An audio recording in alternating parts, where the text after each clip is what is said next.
구약성경 593페이지고요. 열왕기하 18장부터 20장까지의 세 장에 걸쳐서 히스기야의 삶을 돌아볼 거니까요. 우리 성경 가지고 계신 분들은 함께 찾으시고 또 함께 나누었으면 좋겠습니다. 제가 읽도록 하겠습니다. 이스라엘의 왕 엘라의 아들 호세아 제3년에 유다 왕 아하스의 아들 히스기야가 왕이 되니 그가 왕이 될 때에 나이가 25세라. 예루살렘에서 29년간 다스리니라. 그의 어머니의 이름은 아비요 스가랴의 딸이더라. 히스기야가 그의 조상 다윗의 모든 행위와 같이 여호와께서 보시기에 정직하게 행하여 그가 여러 산당들을 제거하며 주상을 깨트리며 아세라 목상을 찍으며 모세가 만들었던 놋뱀을 이스라엘 자손이 이때까지 향하여 분향함으로 그것을 부수고 느우스단이라 일컬었더라. 히스기야가 이스라엘의 하나님 여호와를 의지하였는데 그의 전후 유다 여러 왕 중에 그러한 자가 없었으니 곧 그가 여호와께 연합하여 그에게서 떠나지 아니하고 여호와께서 모세에게 명령하신 계명을 지켰더라. 여호와께서 그와 함께 하심에 그가 어디로 가든지 형통하였더라. 저가 아수르 왕을 배반하고 섬기지 아니하였고 그가 블레셋 사람들을 쳐서 가사와 그 사방에 이르고 망대에서부터 견고한 성까지 이르렀더라. 아멘. 우리 작년 말에 우리 성도님들의 올해 2025년에 기도 제목을 받았었는데 그중 가장 많은 기도 제목은 바로 건강에 대한 기도였습니다.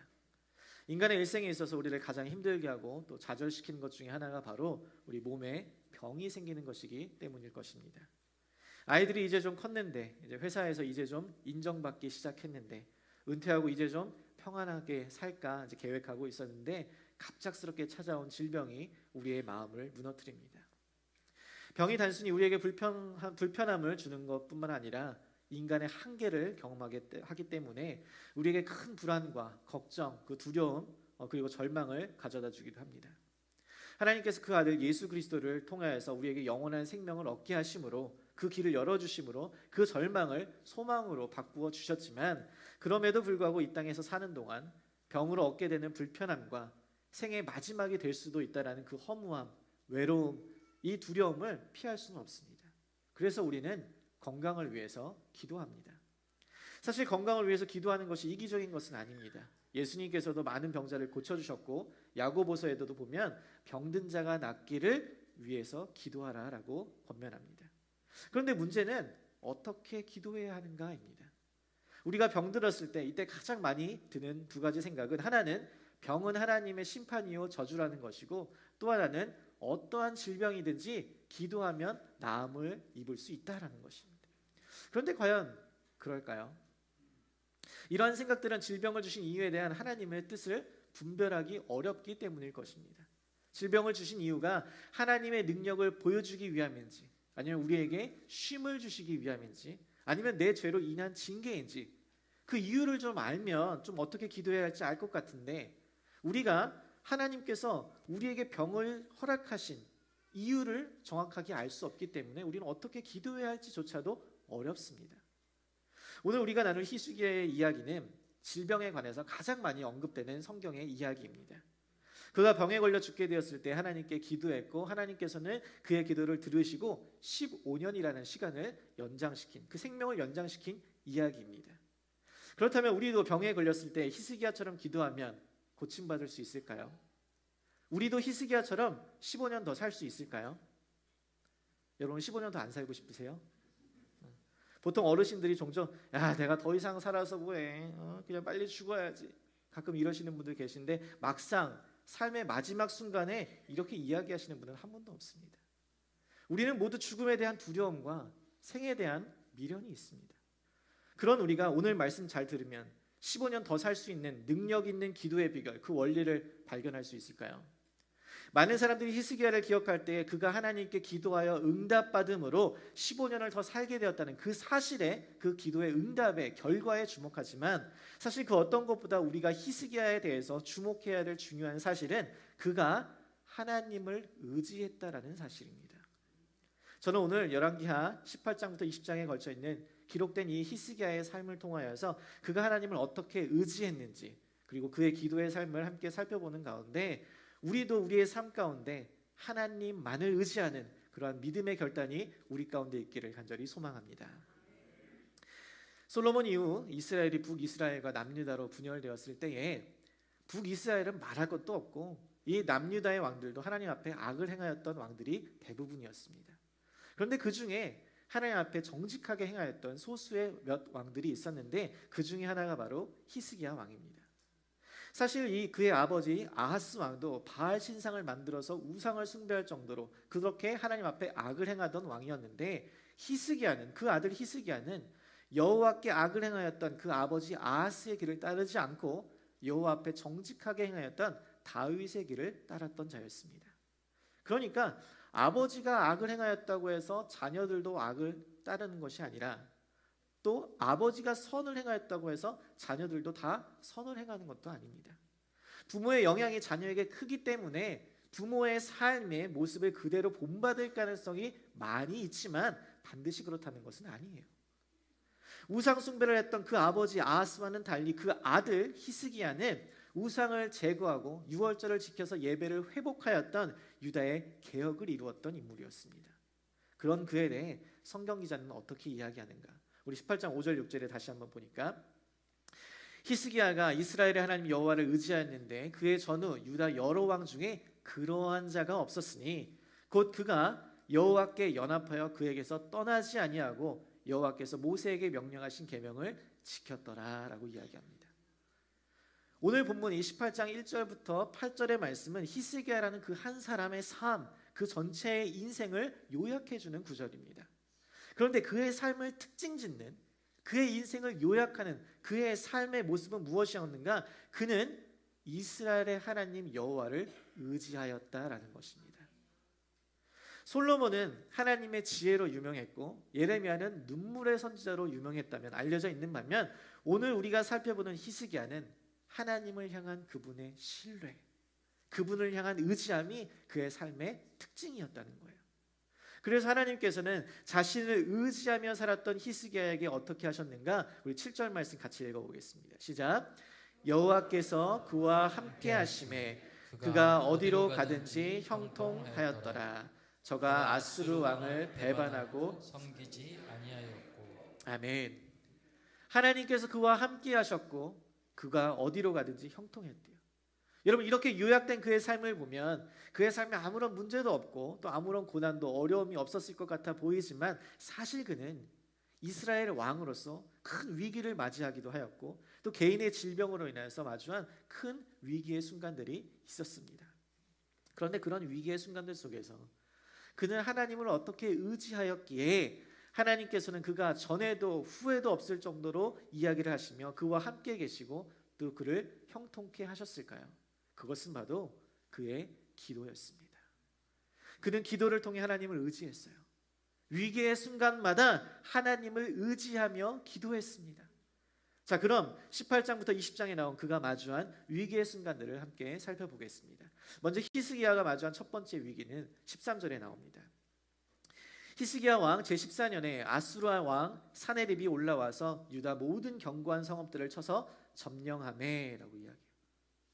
히스기야가 남유다를 통치하고 있었을 때 아수르에는 사네립이라는 왕이 있었습니다. 근데 그 왕이 유다를 공격한 거예요.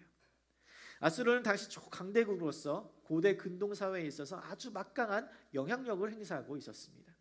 그들은 다른 나라를 정복하여서 그 적들을 산채로 가죽을 벗기고 그 가죽으로 성벽을 입히고 포로들의 손과 발, 귀를 잘라서 성 밖에 전시할 정도로 아주 극도로 잔인하고 포악한 자들이었습니다.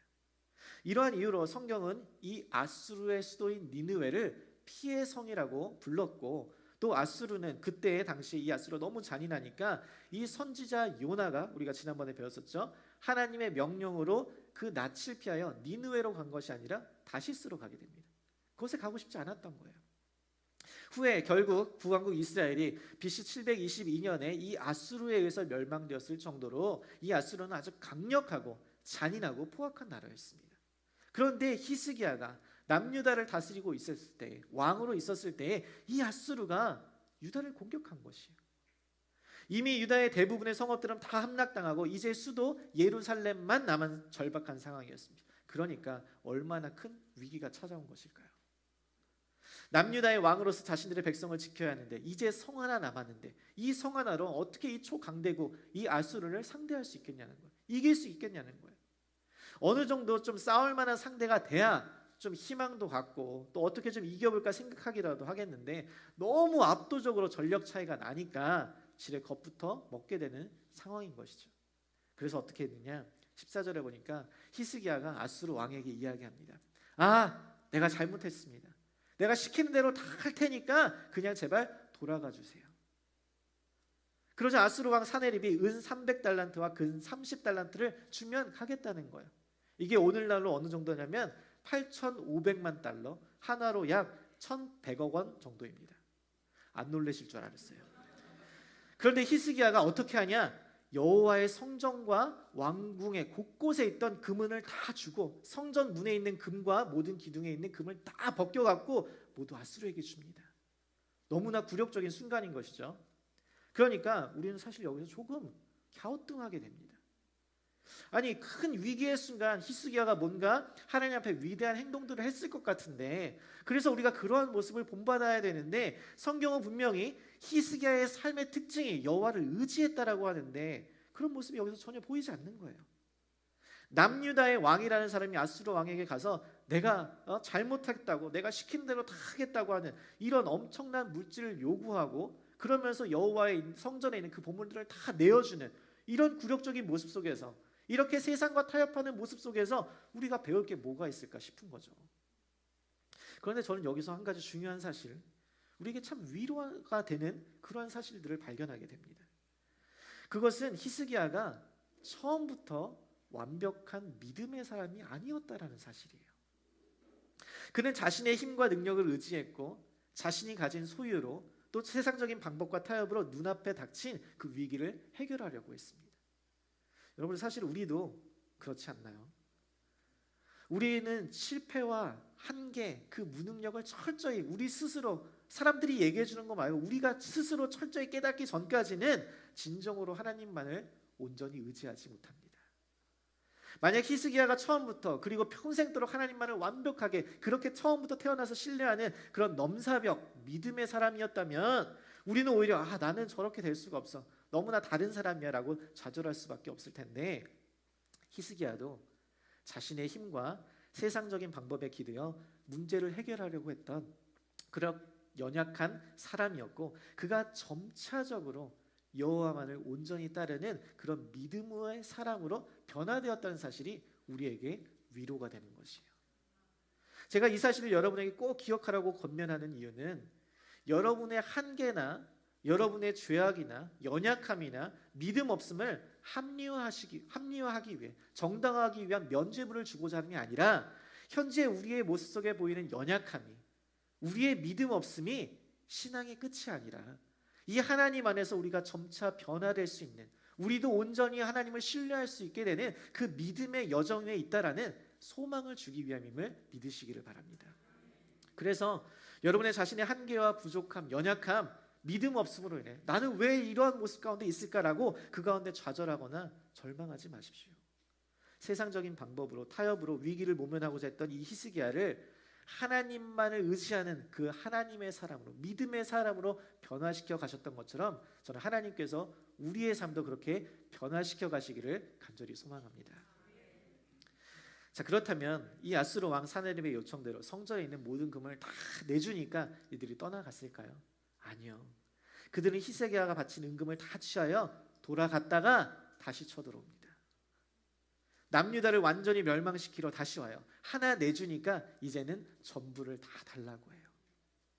여러분, 이게 우리의 대적 사탄의 전략입니다. 처음에는 이거 하나만, 요 정도는 괜찮아, 그리고 합리화시켜요. 그런데 그 이후에는 우리의 영혼 전체를 요구합니다. 멸망의 길로. 아수르의 군 최고 지휘관인 랍사게는 아수르의 대군을 이끌고 와서 남유다를 조롱하고 또 희롱하며 그 백성들을 회유하려고 합니다. 야, 너희들 우리랑 싸울 수 있겠어? 도대체 너희들이 누구를 의지하는데? 하나님 의지한다고? 아니야, 내가 하나님의 뜻에 받들어서 그 뜻에 따라서 이곳에 너희를 멸하러 온 거야, 이렇게 이야기를 해요.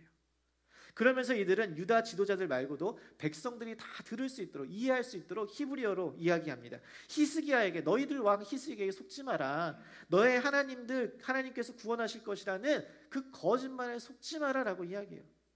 그때 그 위기의 순간에 히스기야는 무엇을 했는가? 우리 19장 1절 말씀 같이 읽습니다. 19장 1절 시작. 히스기야 왕이 듣고 그 옷을 찢고 붉은 배를 두르고 여호와의 전에 들어가서. 아멘. 여러분 그가 어디로 들어갔대요? 여호와의 전에 들어갔대요. 왜요? 무엇을 하기 위해 하나님의 성전으로 들어간 거예요? 기도하려.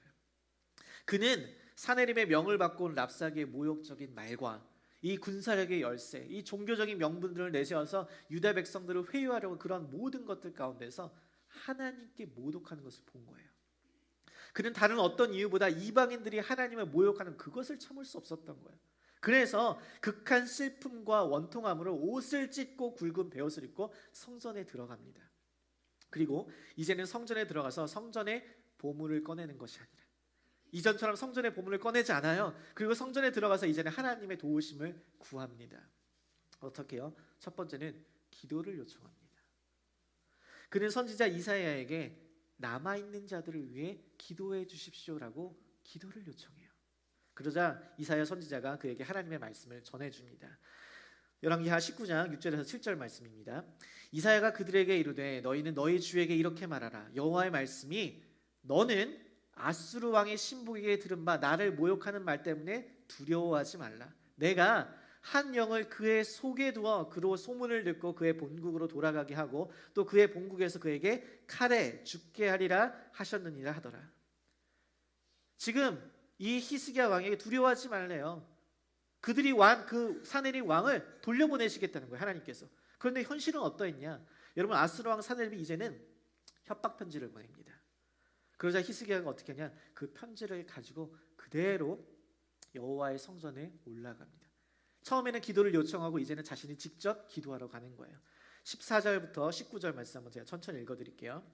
히스기야가 사자의 손에서 편지를 받아 보고 여호와의 성전에 올라가서 히스기야가 그 편지를 여호와 앞에 펴놓고 그 앞에서 히스기야가 기도하여 이르되 그룹들 위에 계신 이스라엘 하나님 여호와여 주는 천하 만국의 홀로 하나님이시라. 주께서 천지를 만드셨나이다. 여호와여 귀를 기울여 들으소서. 여호와여 눈을 떠서 보시옵소서. 사내립이 살아계신 하나님을 비방으로 보낸 말을 들으시옵소서. 여호와여 아수르 여러 왕이 과연 여러 민족과 그들의 땅을 황폐하게 하고 또 그들의 신들을 불에 던지셨사오니 이는 그들의 신이 아니요 사람의 손으로 만든 것 곧 나무와 돌뿐이므로 멸하였나이다. 우리 하나님 여호와여 원하건대 이제 우리를 그의 손에서 구원하옵소서. 그리하면 천하 만국이 주 여호와가 홀로 하나님이신 줄 알리이다 하니라. 이것이 그의 기도였어요. 여러분 여기서 우리는 기도에 관한 중요한 사실 몇 가지를 볼 수 있습니다. 하나는 히스기야는 위기의 순간 하나님의 사람에게 기도를 요청했다라는 거예요.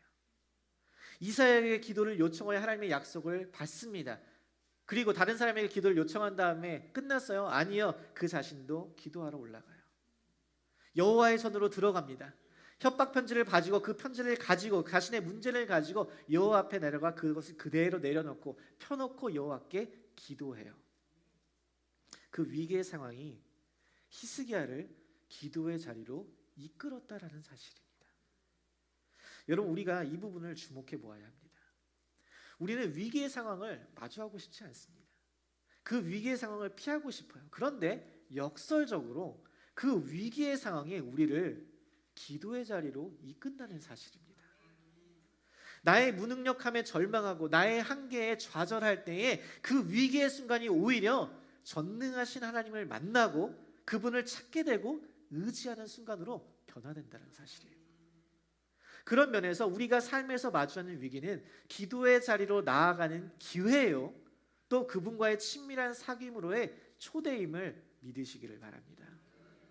위기의 때에 걱정을 하며 두려움에 떨지 말고 우리가 진정으로 의지할 분인 그 하나님을 만나는 기도의 자리로 나아가야 한다는 것이에요. 과테말라 원주민들은 이 짜투리 천으로 2-3cm의 크기의 걱정 인형을 만든다고 합니다. 그리고 걱정거리가 생기면 이 걱정 인형이 모든 그 걱정거리를 다 가져간다라고 믿기 때문에 밤에 잘 때 베개 밑에 걱정 인형을 두고 잔다라고 해요. 그래서 이 걱정 인형이 관광객들에게도 인기가 많대요. 왜요? 걱정이 많으니까. 이 걱정 또는 염려를 영어로 이제 worry라고 하는데 이 단어의 어원은 독일어 부르겐이라는 단어에서 나왔다고 합니다. 근데 이 부르겐이라는 원 의미는 목을 조르다, 질식시키다라는 의미를 가지고 있다고 합니다. 사자가 사냥감에 목덜미를 꽉 묶고 있는 거 한번 상상해 보세요. 여러분 그게 부르겐, 염려의 의미인 것이에요. 숨 쉴 수 없을 만큼. 그러니까 우리가 걱정을, 염려를 많이 하면 우리의 목을 스스로 조르고 질식시키는 정도로 해롭다는 것이에요. 그래서 어떤 심리학자는 염려를 느린 형태의 자살이라고까지 이야기합니다.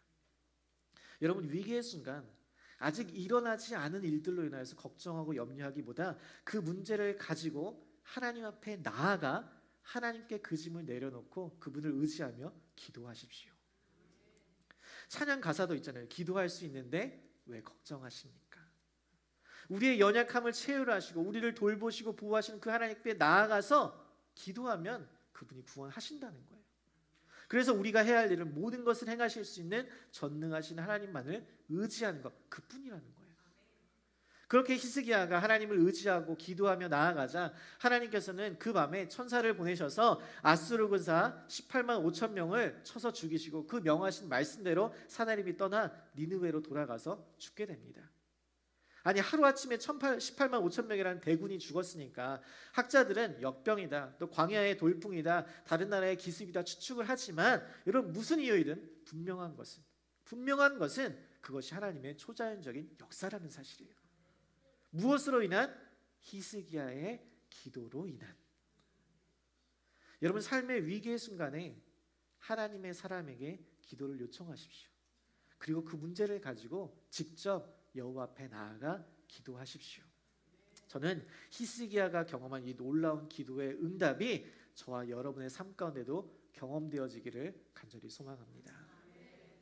그때에 20장 1절 말씀을 함께 보겠습니다.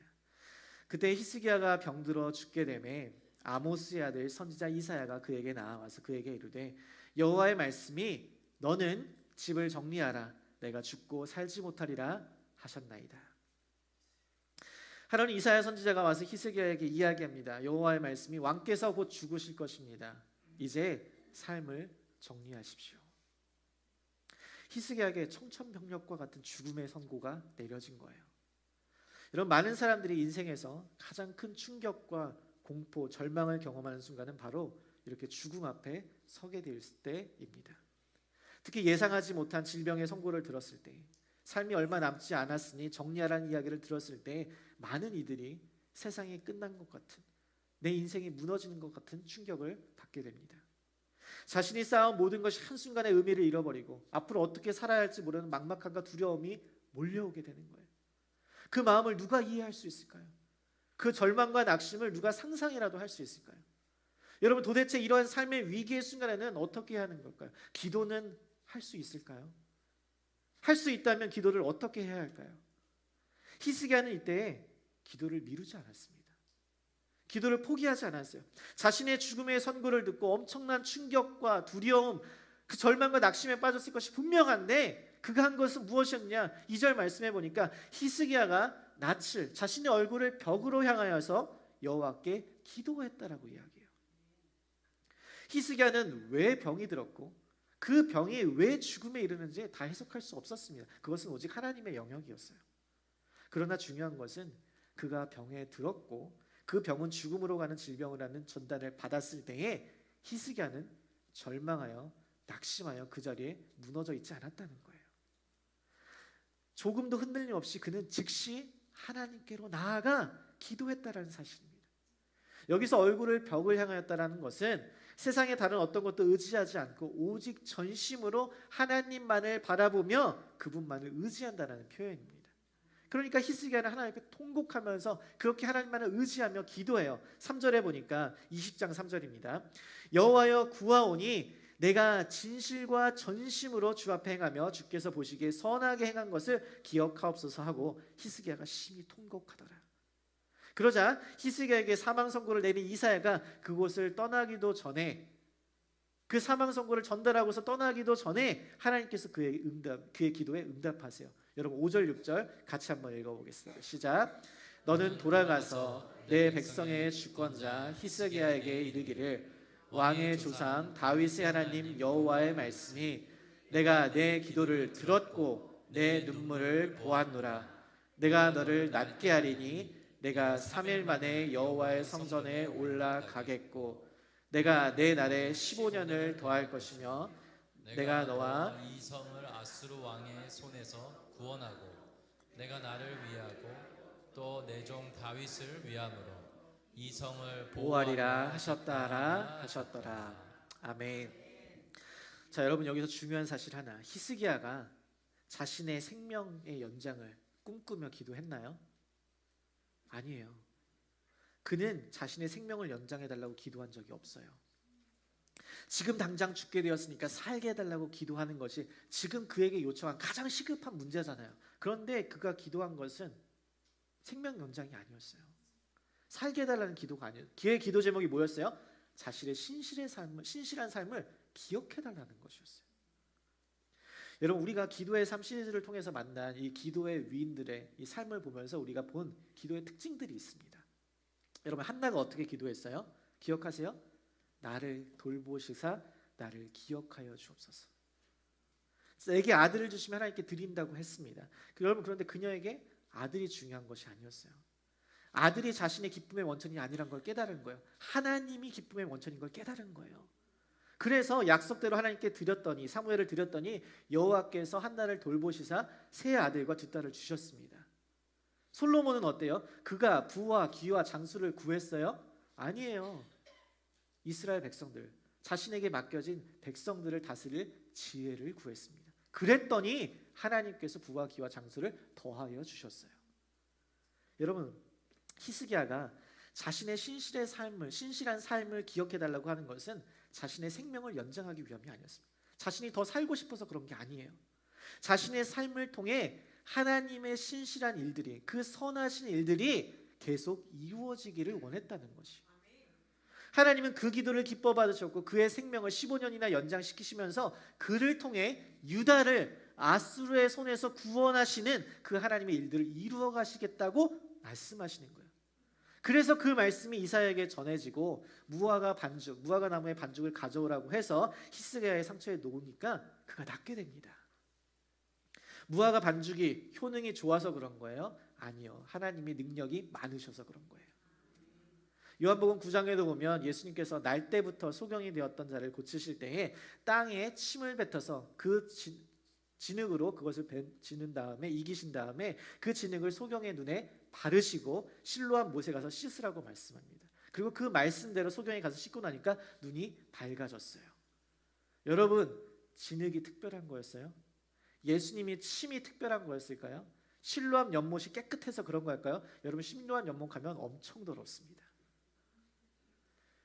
그런 것이 특별한 것이 아니에요. 하나님의 능력이, 하나님의 은혜가 그에게 임하였기 때문인 것이에요. 어떠한 수단은 단지 도구일 뿐이고 진짜 생명을 살리고 고치시고 치유하시고 회복하시는 분은 오직 하나님이심을 믿으시기를 바랍니다. 히스기야는 바로 이 하나님의 초자연적인 역사하심으로 치유를 경험하고 하나님께 그 증거를 구합니다. 이사야 선지자가 해 그림자가 10도 앞으로 가게 할까 아니면 뒤로 가게 할까라고 묻자 이 히스기야가 앞으로 가는 건 쉬우니까 조금 더 어렵게 뒤로 가게 해달라고 요청을 해요. 그리고 그 말씀 그대로 해가 10도 뒤로 가게 됩니다. 그 말이 뭐예요? 이것이 그가 나음을 받은 것이 정말 하나님의 역사라는 것이에요. 역사라는 것.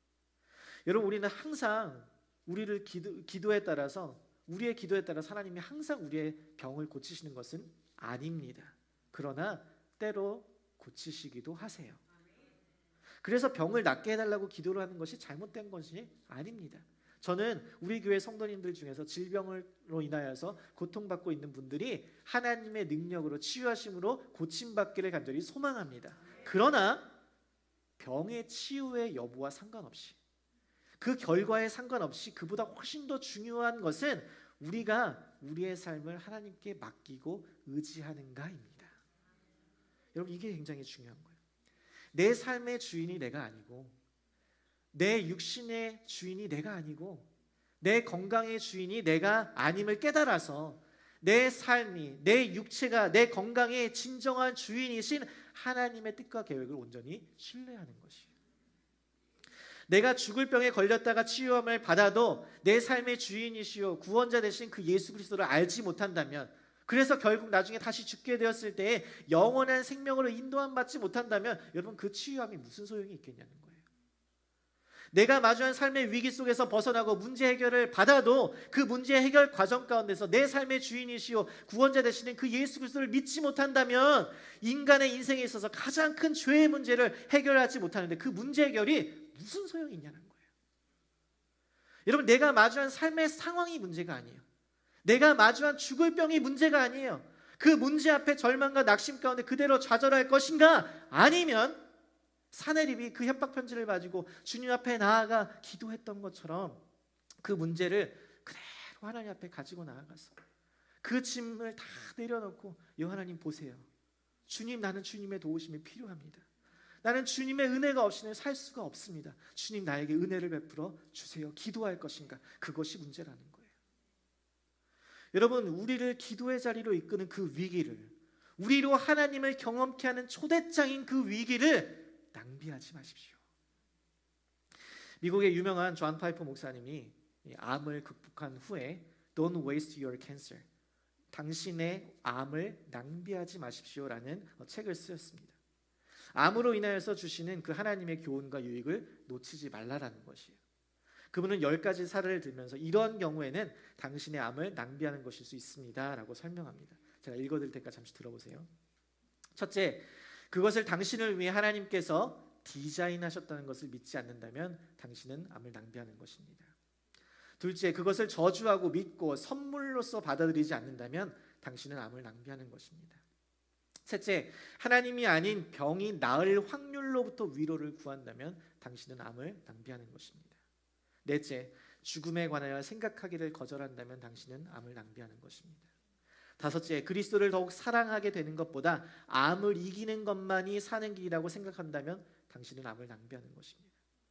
여섯째, 하나님을 알아가는데 충분한 시간을 쓰지 않고 암에 대한 정보만 찾는 데 급급한다면 당신은 암을 낭비하는 것입니다. 일곱째, 사람들과 더 깊은 사랑의 관계를 세워가기보다 자신만의 외로움 속에 숨어버린다면 당신은 암을 낭비하는 것입니다. 여덟째, 소망 없는 이처럼 슬픔에 빠진다면 당신은 암을 낭비하는 것입니다. 아홉째, 이전처럼 죄의 문제를 여전히 가볍게 여긴다면 당신은 암을 낭비하는 것입니다. 열째, 그리스도의 진리와 영광을 증거할 기회로 삼지 않는다면 당신은 암을 낭비하는 것입니다. 사랑하는 성도 여러분, 삶의 위기의 순간에 여러분 맞이하고 있으신가요? 어떠한 질병으로 인해 절망과 낙심 가운데 있으신가요? 여러분, 그 위기를 낭비하지 마십시오. 그 위기의 때에 기도의 자리로 나아오세요. 하나님께서 지금 여러분을 만나고 싶어 하신다는 거예요. 하나님의 크신 사랑을 여러분에게 알려주기를 원하신다는 거예요.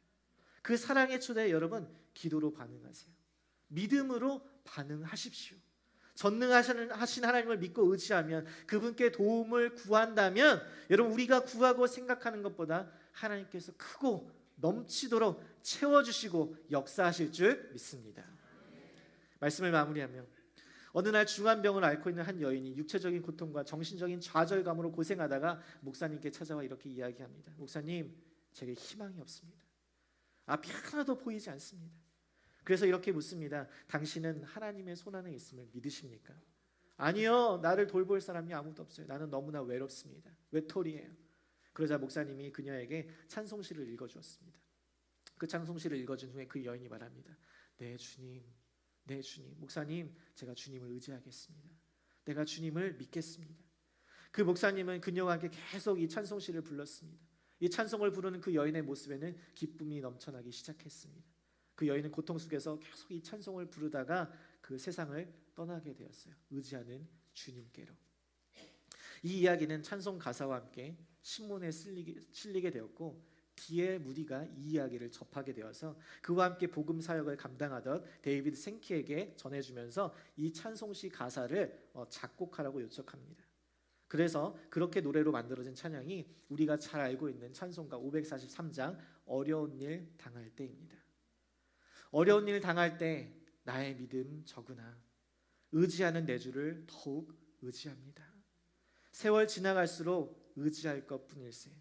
무슨 일을 만나도 예수 의지합니다. 사랑하는 성도 여러분, 위기의 순간 예수만을 의지하십시오. 무슨 일을 만나도 예수님만을 의지하십시오. 어려운 일 당하여 두려움이 가득 찰 때에 예수님 더욱 의지하십시오.